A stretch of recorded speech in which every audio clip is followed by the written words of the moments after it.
Well, I was doing sort of casually, I did juniors speech and debate for a while before I entered into the high school league. So from seventh grade, sixth, seventh grade, all the way into my senior year of high school, and then part of my time in college as well.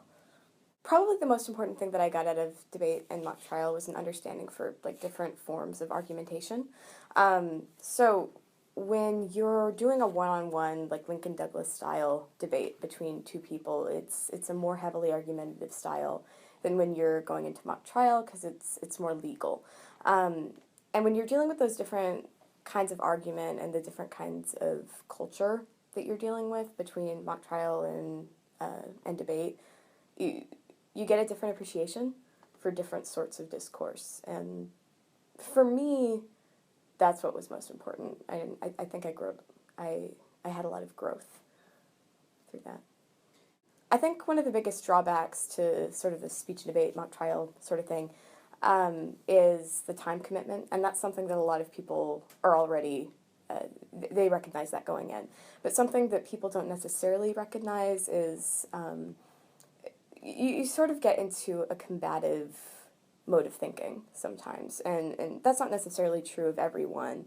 But I think that it's easy to get into a mindset where it's more important that you exist as a competitor than as a person in the middle of a round, and you never want that to happen. So maintaining a sense of self can actually be sort of difficult when you're in there. In a way, you're playing a character, but in another way, it's you.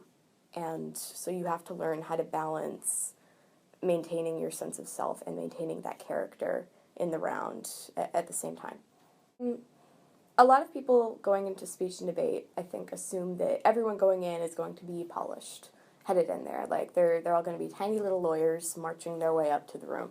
And that isn't true. Everybody starts from a place of not having any idea what you're doing, as it is with everything.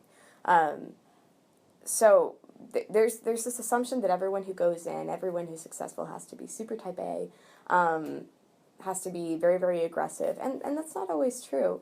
I think it's true to say that there's maybe a disproportionate amount of people who tend to be that like type A aggressive sort of person that you would expect as like the stereotypical mocker or debater.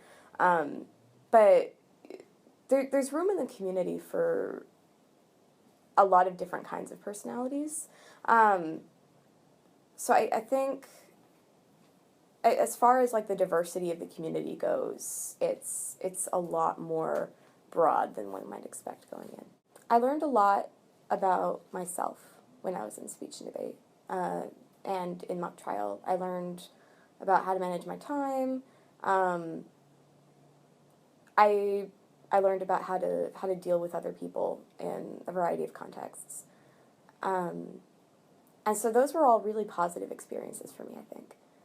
But there have also been some downsides.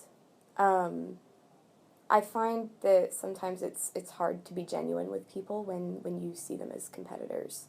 And it's something that I've been working on personally a lot to sort of overcome some of that. And I don't know how much I attribute that to speech and debate and how much I attribute it to other parts of growing up. But I don't know if I would do it again. I don't think I would do it the same way.